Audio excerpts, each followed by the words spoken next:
여러분 혹시 내 돈으로 내가 차를 사는데 옆집 아저씨가 와서 야 너는 100이랑 1000cc 넘기지 마라. 그리고 시속 60km 이상 달리면 안 돼. 알았지? 라고 한다면 기분이 어떨까요? 말도 안 되는 소리 같죠? 그런데 이게 바로 대한민국이 무려 42년 동안 겪어온 실제 상황입니다. 불과 몇 년 전까지 우리나라는 우리 땅을 지킬 미사일을 하나 만들 때도 미국의 눈치를 보고 자로 잰 듯 정해진 선 안에서만 움직여야 했습니다. 하지만 2021년 5월 드디어 그 족쇄가 완전히 풀렸죠.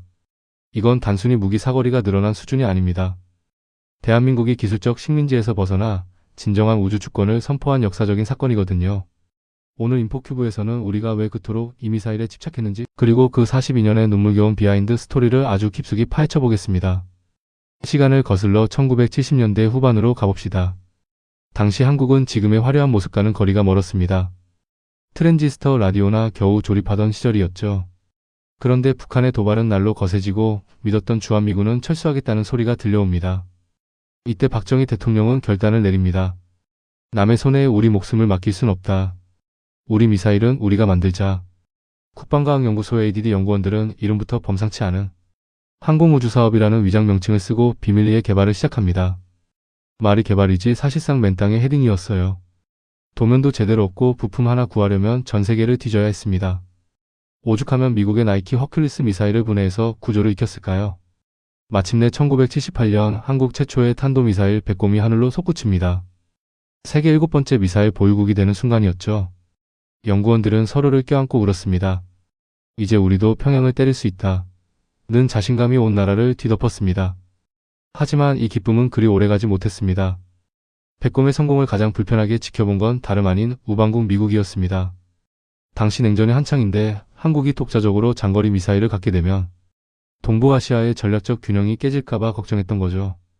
특히 한국이 미사일에 핵탄두를 싣는 시나리오를 가장 두려워했습니다.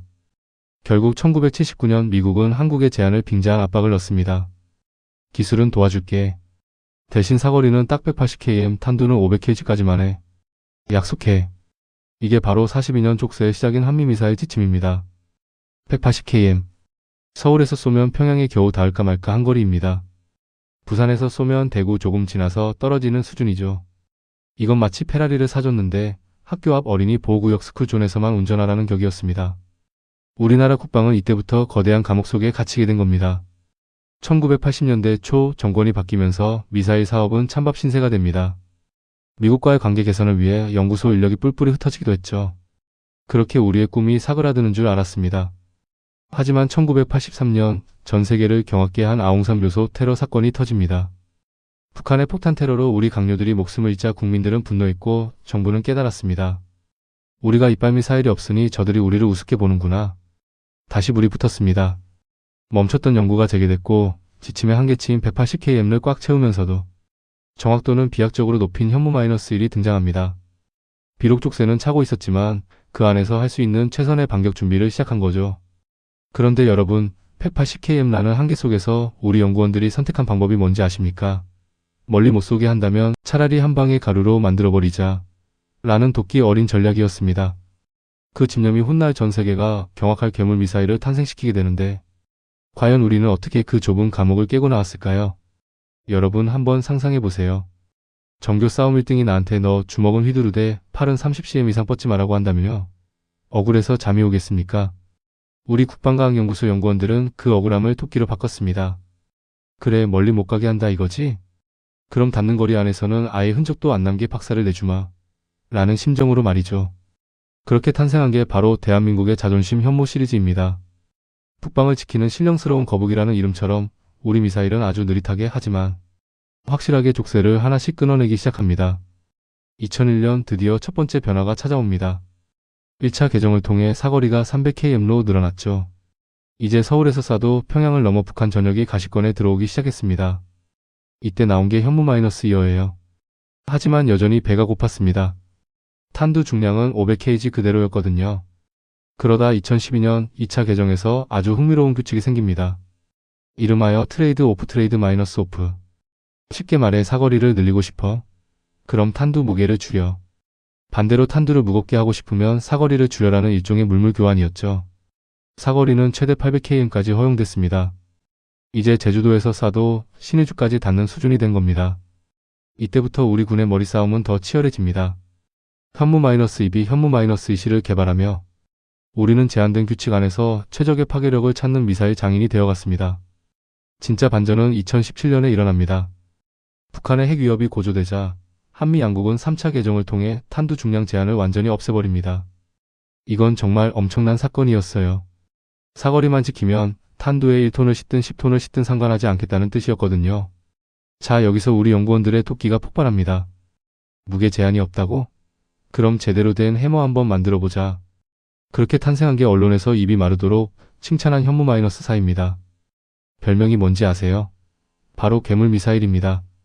여러분, 북한은 지하 수백 미터의 요새를 파놓기로 유명하죠. 웬만한 미사일로는 기별도 안 갑니다.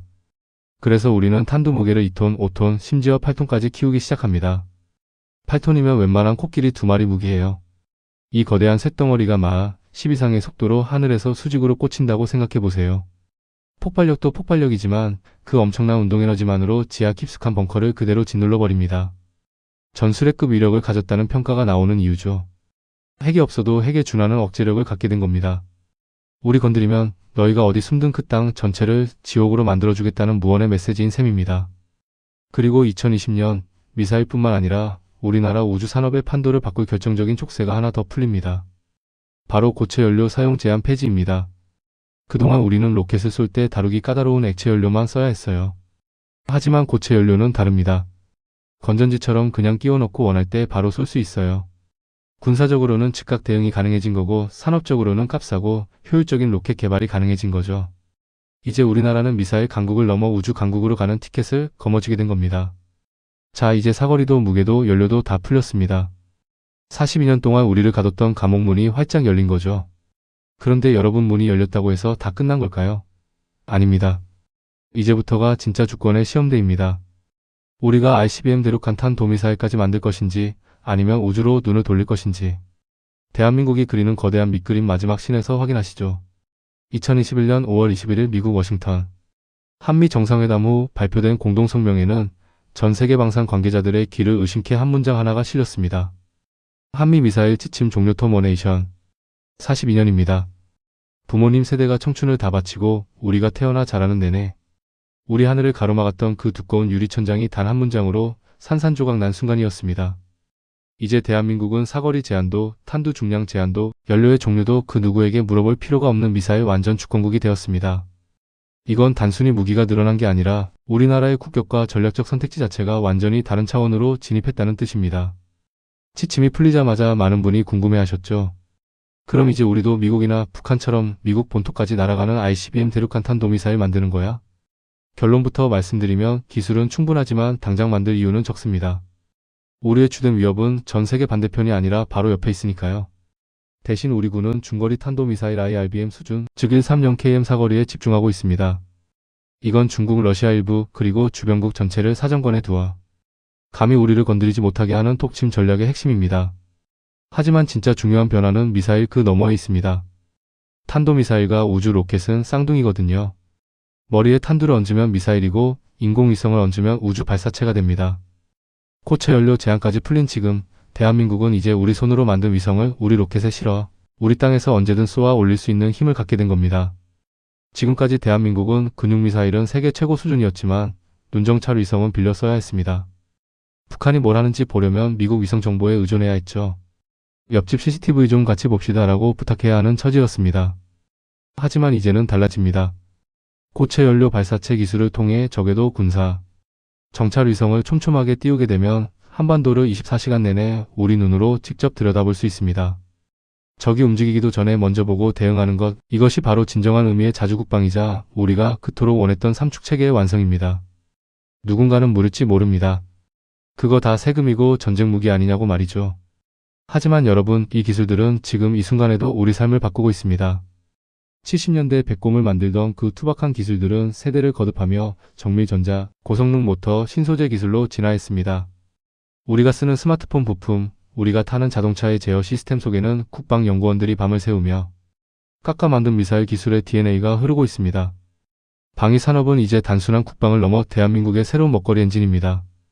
전 세계가 한국의 현무와 천공에 열광하는 이유는 우리가 42년 동안 억눌리면서도 포기하지 않고 쌓아온 그 밀도 높은 기술력을 믿기 때문입니다. 여러분, 오늘 이야기는 단순히 무기 이야기가 아닙니다. 42년 전 도면 한 장 없이 맨땅에서 백곰을 만들던 이름 모를 연구원들의 눈물과 그 좁은 제약 속에서도 어떻게든 길을 찾겠다며 매달렸던 우리 선배들의 집념에 관한 이야기입니다. 세상은 늘 우리에게 안 된다, 거기까지만 해라, 그건 위험하다며 선을 긋습니다. 우리 일상도 그렇죠. 내가 무슨 부자가 돼, 내가 어떻게 그런 일을 해. 하지만 대한민국 미사일의 역사가 증명하듯 꾹꾹 눌러 담은 진심과 실력은 언젠가 반드시 그 선을 폭발시키며 뚫고 나갑니다. 지금 당장 여러분의 상황이 180km 사거리에 갇힌 백곰처럼 답답할지도 모릅니다. 하지만 기억하세요.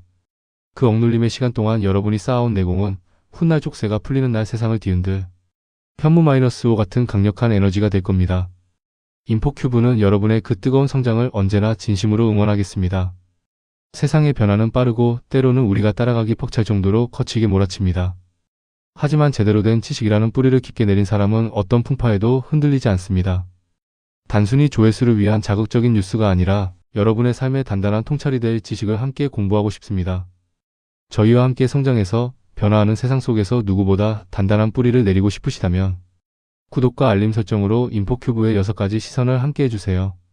오늘도 긴 시간 함께 해주셔서 감사합니다. 여러분의 내일은 오늘보다 더 높이 비상하기를 바랍니다. 세상을 보는 6개의 시선, 지식의 완성 인포큐브. 시청해주셔서 감사합니다.